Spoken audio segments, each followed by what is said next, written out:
Ti sta scomparendo il tanga, tanga in mezzo alle gambe. Io con te, tu con me.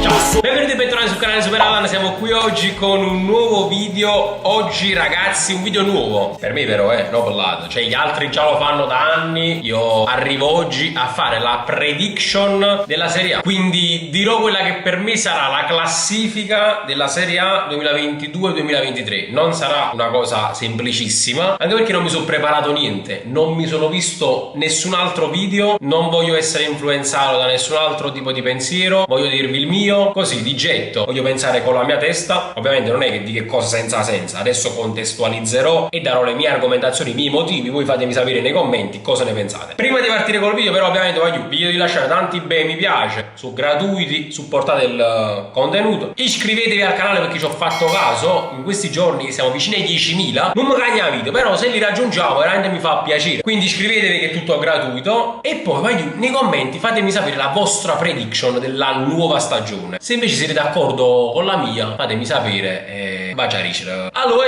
prediction della nuova Serie A. È difficilissima. Io premetto una cosa, cioè io faccio sta prediction ma non tiferò per questa prediction e poi dopo capirete. Io l'unico motivo per cui faccio sta prediction è che mi faccio firrasata a fine campionato. Allora partiamo dalle ultime tre, quindi quelle che secondo me retrocederanno. Ovviamente gli amici tifosi di queste squadre stanno guardando questo video, facete una rattata, non so, ci toccato un fier, state cagando in muro, non lo so, fate quello che volete, però per me sono queste le squadre. Spezia 20esimo. Spezia non è che mi è particolarmente simpatico, vi dico la verità, quindi più che una prediction è proprio un augurio.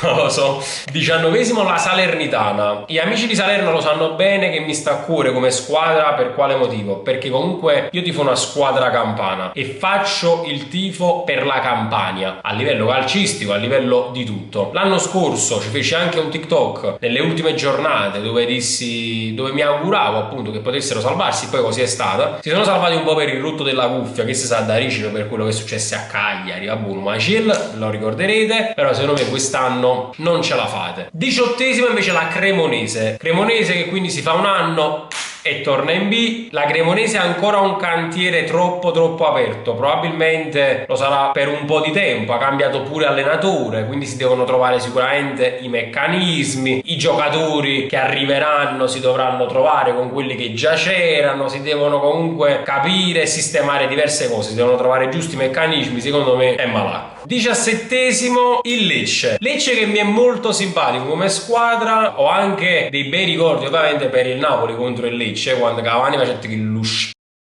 con la fuori area al 94esimo, dopo che Grava salvò e Steven coppo stadio Steven di distinto mi trova in curva bella e buona per esultare, quindi non è un bel ricordo dal punto di vista del Lecce, però è una squadra che mi mancava, devo essere sincero, in Serie A, quindi vi salvate, sta a posto. 16esimo l'Udinese che ripartirà da Beto ma soprattutto Deulofeu. Gli ha fatto pure un video, figuracci come ha fatto fa, è fatta, è a un passo, ma che stavano in appena, ma che stavano in annuto, Deulo.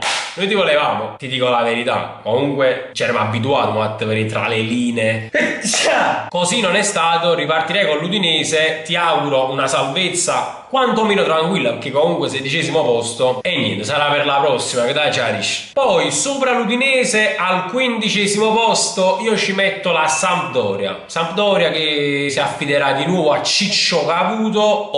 89 Ciccio Caputo, questo per pochissimi veramente, e Juricic che cercherà appunto di insidiare e trovare un posto da titolare. Mercato un po' così e così è quello della Sampdoria, comunque ci sta, dai, da salvezza tranquilla lo mettiamo al 15esimo posto. Poi vado veloce sulle altre perché fondamentalmente non si giocano niente, quindi si hanno già salvato, stanno facendo pure ma, e io ci metto al 14esimo posto il Verona, cioè te ne immazzata da poco dall'allenatore direttore, non si capisce niente. Al 13esimo posto il Bologna, al 12esimo posto l'Empoli, 11esimo posto, attenzione, udite udite, il Monza di Galliani e Berlusconi. Io qui voglio sapere sapere veramente la vostra. Molti danno addirittura il Monza in zona Europa. Io non ce l'ho messo in zona Europa perché comunque è il primo anno, la Serie A comunque si devono oleare diversi meccanismi. Mi facesse piacere, vi dico la verità, perché comunque la coppia Berlusconi-Galliani può tornare a regalare veramente dei colpi di grande spettacolo, però è il primo anno, quindi le cose si fanno con calma. 11° posto, fu primo anno in Serie A, già veramente oggi visto come si stessero in Champions League. Hanno comprato diversi calciatori che sono pronti al riscatto e al rilancio, hanno accattato Ranocchia, Pessina, Sensi, Caprari, Petagna. Al 10° posto il Sassuolo che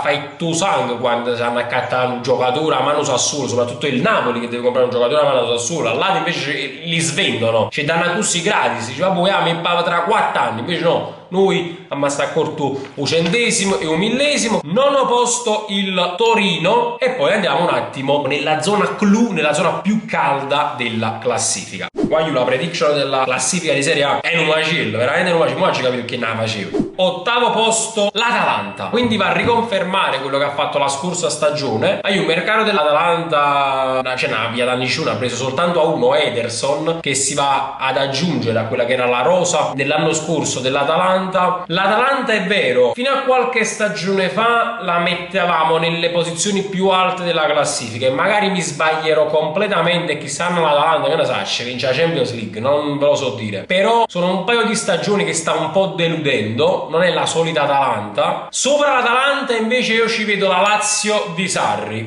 Il mercato della Lazio comunque è stato un mercato che ha visto diversi nuovi acquisti, li vado a leggere perché non è che mi ricordo tutto quanto. Hanno comprato Maximiano a porta, coppia di centrali con Casale e Romagnoli, Vesino e Marcos Alonso invece vanno ad aggiungersi al centrocampo della Lazio, che ricordiamo essere uno dei migliori, almeno un giocatore, non so se ve l'ho ricordato, Milinkovic, Savic, poi sta ancora Luis Alberto, quindi attenzione, Immobile in attacco, la Lazio resta comunque un avversario temibile. 6° posto, sesto posto, magari mi sbaglierò di brutto, la Fiorentina. Quest'anno italiano comunque secondo me potrebbe fare bene, l'italiano già di suo è veramente un gran bell'allenatore. Tra l'altro la Fiorentina ha fatto credo un buon mercato, Gollini in porta, Dodò sulla destra, Mandragora e poi Jovic in attacco, quindi attenzione alla Viola, quest'anno li vedo abbastanza bene. U 6° posto, e mo bene le immazzate. Mo viene il difficile, ve lo dico, mo viene il difficile, non so come la spiegare cosa si fa.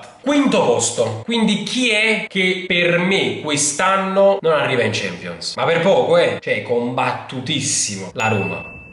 Apri di cielo, io sapevo che state scrivendo cazzo e ci sta.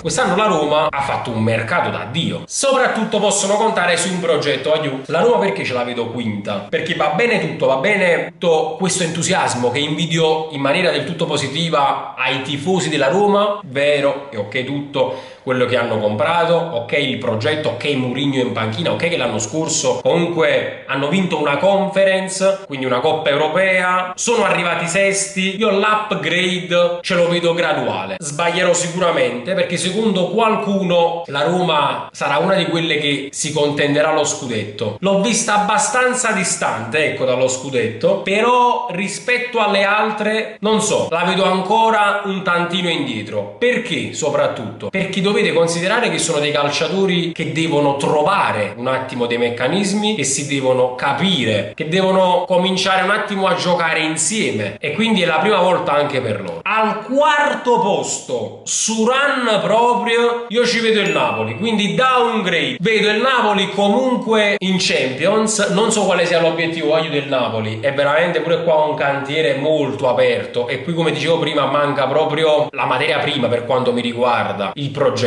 Spalletti al 2° anno, però è come se mo fosse arrivato, nel senso si trova proprio a dover ripartire da zero con dei calciatori che presi singolarmente magari possono dare tanto, e io voglio essere abbastanza fiducioso, però fino ad un certo punto devo essere anche consapevole del fatto che sono molti delle giovani promesse, dei giovani talenti, ancora devono giocare insieme, neppure loro, però voglio essere fiducioso e magari da tifoso lo metto da quarta. Attenzione, il podio da chi si forma. Qui farò un discorso generale, non andrò di posizione in posizione. Qui farò un attimo un discorso generale per poi arrivare alle varie posizioni. 2 anni fa l'Inter vince lo scudetto. Doveva riconfermarsi l'anno scorso, così non è stato. 1 anno fa il Milan, dopo un percorso veramente invidiabilissimo per diversi motivi, dopo un bel progetto che hanno messo su, vince lo scudetto quest'anno, dovrebbe riconfermarsi. Per me farà la stessa fine dell'Inter, quindi da milanese qual è non si riconfermerà, e quindi amici miei i botti finali li sparerà la Juve. Mo io so che state scrivendo a cassotto, ma quello sarà la cosa divertente, quando a fine anno voi vi pigliate il rivincite contro me, perché ragazzi io non tiferò per questa classifica, io ovviamente tiferò per un Napoli che ne saccia secondo almeno, per una Roma che arriva in Champions, perché vi meritate per quello che avete fatto, però spero di essere stato chiaro nelle mie esternazioni, nelle mie motivazioni. Ci vedo la Juve che dopo 2 anni di delusioni e soprattutto che hanno vinto lo scudetto torna lì su. Anche la Juve dovrà trovare i giusti meccanismi, ma a differenza delle altre soprattutto ha acquistato un signor calciatore come Di Maria, che da solo non può fare la differenza, ma sarà affiancato nel reparto offensivo da Vlahovic e Chiesa. I due giocheranno tra l'altro per la prima volta insieme alla Juve, mentre la Fiorentina, se non erro, in passato hanno giocato pochissime volte insieme. Bremer in difesa al posto di De Ligt e Kostic che è appena arrivato. Quindi ragazzi, per me la Juve non si può permettere ancora un anno di delusioni e tornerà ad esultare e ad alzare il trofeo dello scudetto. L'Inter arriverà seconda, il Milan terzo. Allora io che dire, finisce qui la mia prediction della classifica di Serie A 2022-2023. Spero che nessuno si è piato gol, avete visto, la faccio con il sorriso, con tante battute che danno colore a questo video. Spero che il Napoli comunque non guardi questa mia classifica, ma che punti sempre più in alto. Che dire, io vi ripeto, lasciate un bel mi piace di supporto, iscrivetevi al canale, siamo quasi a 10.000, dice Creare Manghi, e soprattutto commentate qui sotto con la vostra classifica finale. Ciao aiù e sempre Forza Napoli!